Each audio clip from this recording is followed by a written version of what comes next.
Have you ever wondered, for a game so new, why is there a big skill gap between the top players and the rest? Well, first off, some are just quick learners when it comes to playing games, while others may have been part when the game was still in its alpha days. Before the preseason was released, Super Buckyball had this game on Steam as a demo or alpha, so only a few players knew about this. I personally have over 150 hours in the alpha. This is not including the preseason, but I joined it late to the alpha, so there is a few, and I mean a few, who have hundreds of hours in the game due to playing from the beginning. Those players learned a lot in that time and developed a keen sense of the game through trial and error.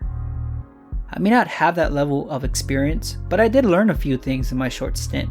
These skills are not highly advanced or specific towards a certain character, rather tips that can be used interchangeably between characters and positions. My hope is that these skills can prevent you from having to learn the hard way and instead take a more easy path by watching this video.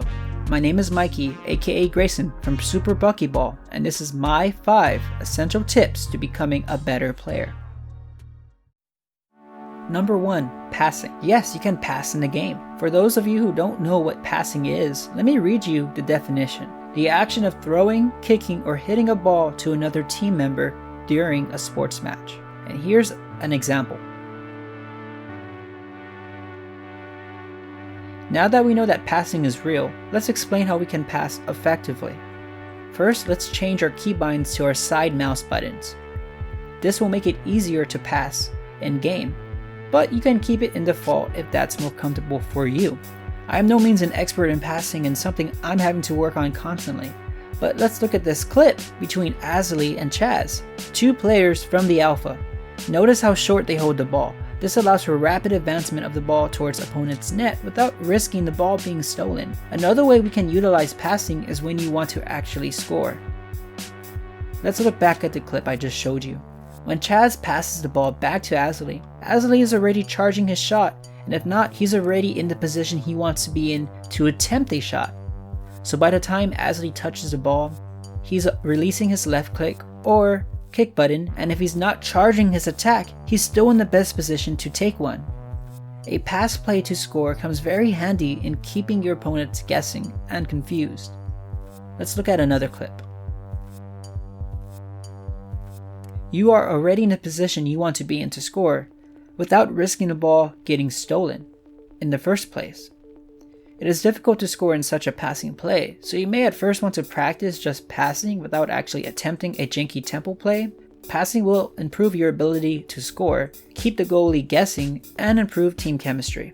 What you can do right now is get a teammate, go into custom matches, don't start the game, but just practice passing the ball to one another, and as well as pass to score. So you're already holding your left click or kick button and you're charging it, aiming towards the goal as your teammate passes it towards you, and once the ball makes connection, you release it and the ball goes in. It's hard to actually get it perfectly, especially in game, but this will improve your aim and ball control. Number 2, man-to-man coverage.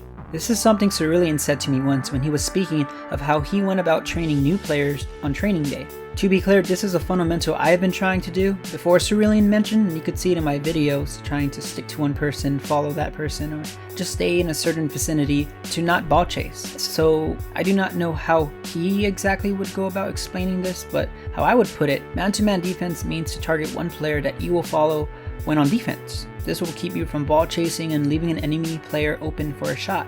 This will also keep you from wasting unnecessary energy. You may disrupt a pass or steal the ball, and since your teammate is on the other player, that teammate may start to get a head start and you could pass out, leading to an open shot. To practice this, go in training and practice moving around with and without the ball. Dash with pie. Learn how much energy is wasted when you jump and how much it's gained when jumping on heads. Get a feel for the movement. Start learning and practicing anticipating how a player will move in-game. Then, go into a real match and choose a player that you're going to stay on for the rest of the game when on defense. In a serious match, you probably will have to be doing switches and zoning depending on the situation, but man-to-man defense can protect your goalie from unnecessary 1v1s or 2v1s, frustrate your attacker, and may lead to stealing and scoring. Number 3, reading the ultimate bar on each character. Knowing when players have ultimates is pretty easy in this game compared to others. Just look on top of their heads. A glowing yellow bar is their ultimate meter and will shine when full, meaning they can use their ultimate. Recognizing when a Pi has ultimate and acting accordingly can lead to a prevention of 2 points. That could be the deciding factor in a game. Seeing that enemy team that has no ults ready can mean it's time for you to attempt an ult to score, or just try a risky play. Let's look at 3 scenarios where reading the ult meter can lead to either a block or a point. Scenario number 1. You are on red team and there's a enemy Pi that's on blue team. His ult is fully charged. You see that by reading the ult meter. The game's tied, it's still a little early, it's like 3 minutes left on the game. What do? Do you ult with Pi? Maybe it's just you versus the goalie? Or do you wait? Well, you should wait. Unless the goal is empty, the opposing Pi is far away, and you can score a 2-pointer without any pushback from any other player, but those are perfect conditions. And the chances of you being blocked are high, wasting your ult. Now the enemy Pi can ult first, and you can't do anything about it and hope that your goalie can actually block it. So what do? Well, you wait for the opposing team's Pi to ult first, or another person's ultimate from that team to ult, and then you use your ultimate to cancel theirs. They waste their ultimate and you still have a chance of scoring. Even if you don't, you still prevented an easy point. This is you using your ultimate for defensive purposes. A good Pi main will wait to use his ult, either at a perfect time, or he's waiting for you to strike. Scenario number 2. You are goalie and you see Ariel from the other team has ult and is ready, and she has the ball and is going straight towards you. How do you react? What are you thinking? Well, you should be ready to block her first shot, of course. But you have to keep in mind that she still has her ult. You're not out of the clear just yet. You may have hit the ball to the right or to the left, and now you're going to grab it to pass it to your teammate, thinking that the Ariel's out of the play. She's not chasing the ball anymore. Instead, she's just been waiting for you to leave the goalie position so she could ult and grab the ball out of your hands and walk it in. So you're not out of the trouble yet. Until the ball is passed over to your teammate and on the other side of the court, you anticipate her to ult to attempt another shot. So you should be staying in that middle spot until, again, your teammate has it, or you know that she wasted her ult on a failed attempt. You are gridiron goalie. And enemy goalie is R47. His ult is about to be full and he has possession of the ball. You are low on energy. You see that your teammates are playing pretty good man coverage, so R47 isn't passing it. Do you go for an energy drop? Do you wait? By now you would know I'm gonna tell you to wait. If you see that R47 is pushing up with the ball and he has ult ready, or about to have ult ready, you may have to just wait in the goalie position, in the goalie spot and be ready for him to ult to try to get a 2-point. You have to learn when the play is dead and when it's still going on, and part of that is by telling if a person's ultimate is ready that can be used as a weapon. Of course, these are very specific scenarios and quite easily read for when it comes to advanced players. But for new players, I suggest really take this into account. You want to start trying to read the play before it happens. And for the more progressive players, the ones who are not as advanced but are kind of past these very simple plays that can happen, look at the principle I'm trying to convey. Pay attention to ult meters.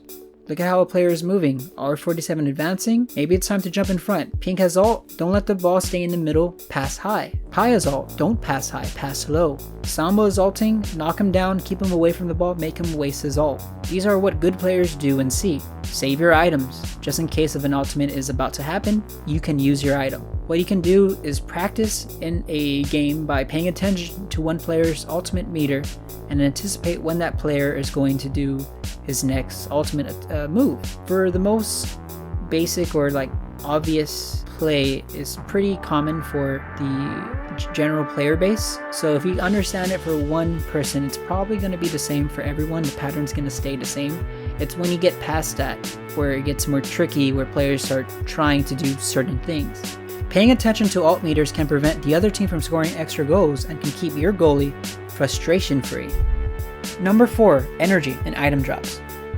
Ever notice all the energies are gone and you can never grab an item? Good players pay attention to when items are dropped and pick them up as soon as possible. I'm not saying hog all the drops for yourself or leave the play just to grab an energy, but when you are on the enemy side and your teammate has the ball or is about to score or just scored, try to pick up the enemy's energy or item before you get reset back to kickoff. Keep it away from them.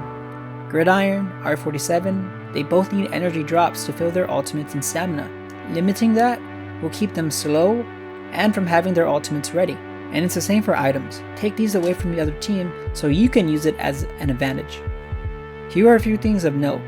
You can press tab in game to see if someone on your team or the other team has an item in hand.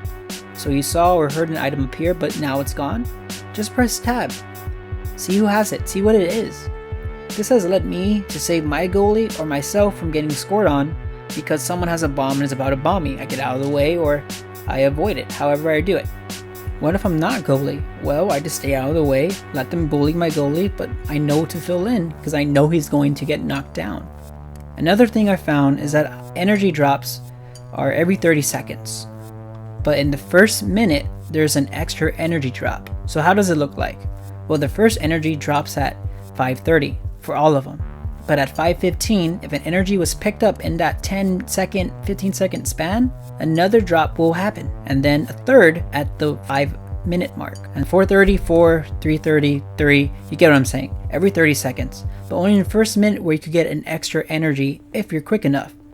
And even if you grab one right before it hits the 30-second mark, it will reappear again. So keep that in mind. I do not know about overtime nor item drops. I suspect that it follows a similar suit for overtime, and for items, there is a pattern. I just don't know it. I didn't have time to test it, but maybe you know. And if you do, put it in the comments down below.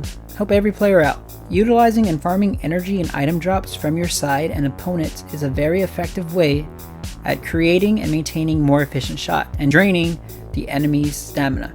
Next game, try to press tab more. Become more efficient at reading that information fast so you don't become slow. Goalie positioning for number 5. In the interview I did with Javaro, I asked him about any goalie tips, and he said this: he finds better success when staying in the goal. And I have to agree with him.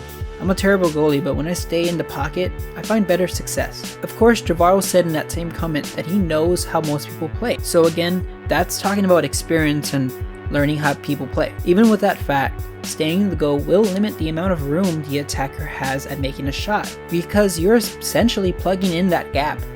The moment you push out, the easier it would be for a lane to jump up and over, or a pie to dash around.